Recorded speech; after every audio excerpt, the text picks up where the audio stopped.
Welcome back to the Forensics Unplugged. I've got something cool to show you in this box.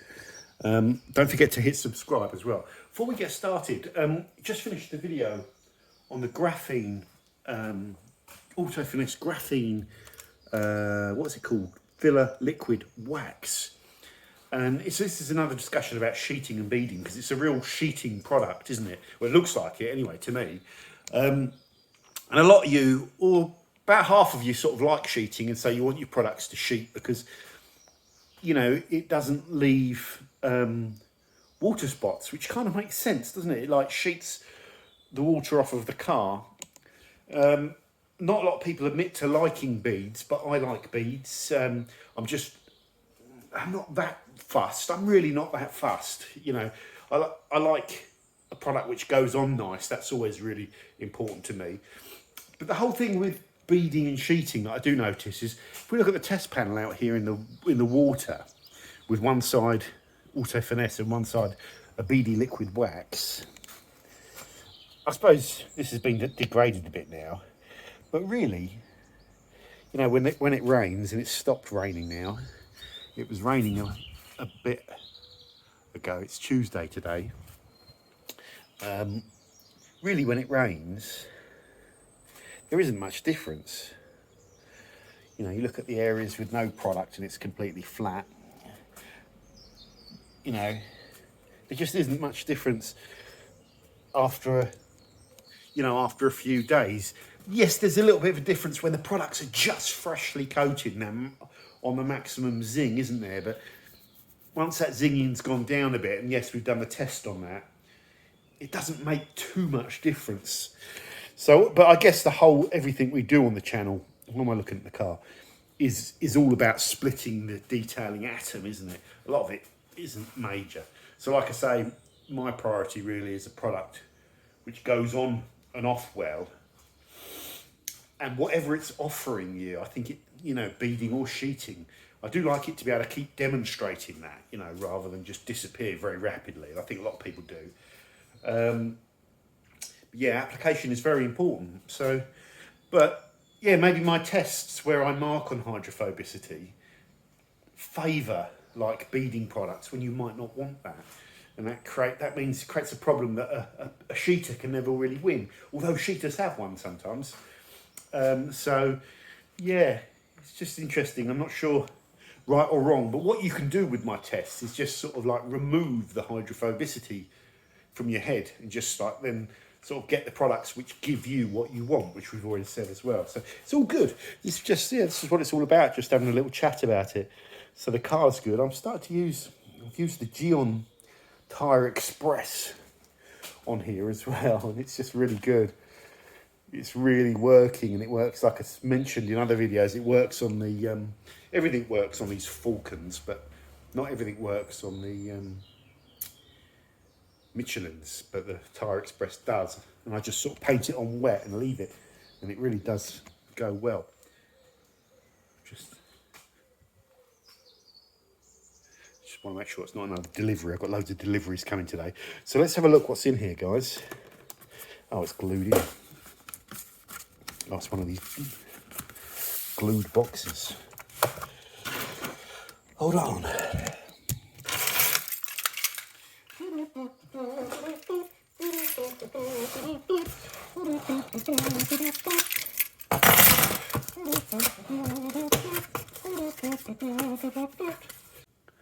Okay, I'm back. I did order two.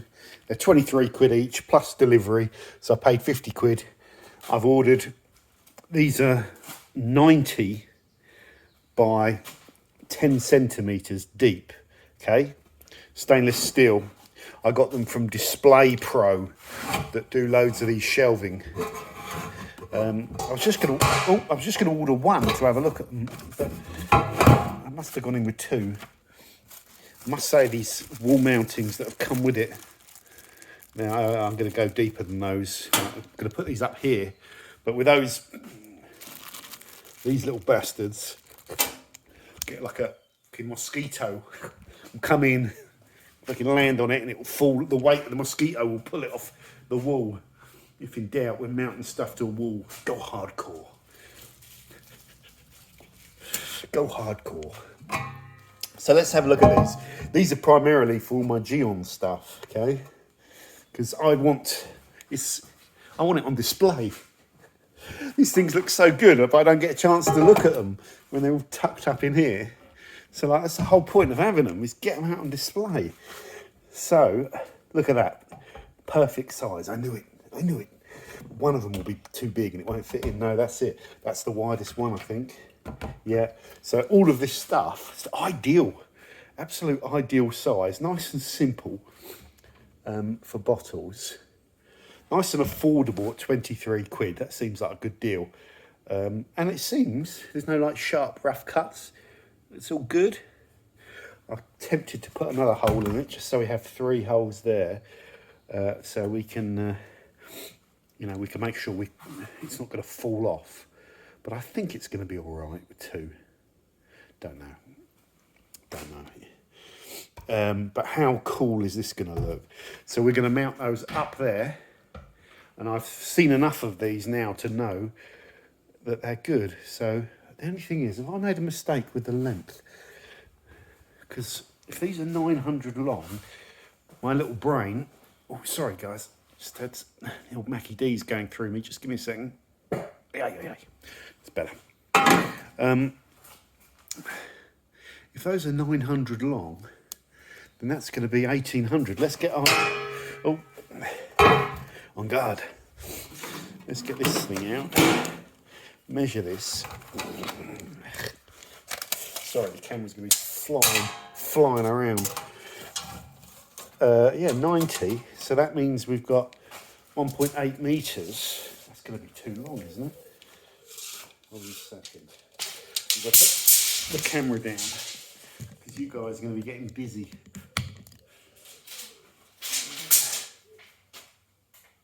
Oh, no, that's okay. I think, is it? Oh, that's tight. That's really tight, you dumb bum. Why was that? Oh, I just got away with that. 2 of those. God, that's tight. I wouldn't have done that. I thought I was going to get 2 60 ones. That should be okay. Just get away with that. It's going to be one hell of a shelf. Or I could just put the 290 ones in and then leave it at that. Just there, 2 there and 1 there. But what I'm going to do, you can never have enough storage. So if I go all the way across, it's going to be fine. It's going to come to about there. There'll be plenty of room to avoid that bloody basil brush. Which I can move across anyway. And then I can have 2 of them. If we look at the height of those Geon bottles over there, we only need to be roughly. If we say they're about 30, let's go 40. So we really only need base there, so none of the bottles smack against this thing. So really, we're going to be looking at putting it around about there somewhere.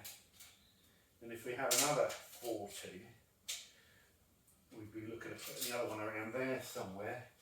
And I want to make sure that is higher than the line of the door.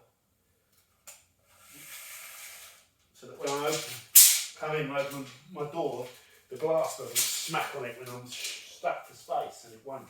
So we are good guys. So what I'm going to do, let me know what you think about these shelves. I think they're really good for 23 quid. And breathe. And I'm going to buy another 2. The only thing I'm not sure about is should I put like a nice black board like that, the MDF board. In fact, have I got some up there? I have. Ooh, that's interesting. I've got some MDF board, but only enough for one. I'd have to go and buy another strip of it. And I've got to paint it black. Is it really worth it for the aesthetics, or should I just go straight on the wall? If I drill into the board, I'm going to have to... That's not going to be as strong as drilling into that MDF board. You're better off routing a circle out in the back and putting a bolt through to tighten it onto the board. and then put the board in there with 1, 2, 3, 4, 5, 6, 7, 8 mounting points, a bit like I did with that one. And that's got a lot of weight on it. That might work, but that's just going to take too long. I think I'll just go straight into the wall. Get like a, yeah, go straight into the wall. That'll do. Right, there's loads more coming today, guys, but I just thought I'd show you this shelf. Let me know what you think. So they are from Display Pro. If you go to their website, you'll be able to find them. They do other ones as well. Of course, they're for kitchens, really, more than garage. But why not? Why not? So, thank you for watching. See you soon on the Forensics Detailing channel. Loads coming. Oh yeah. Subscribe.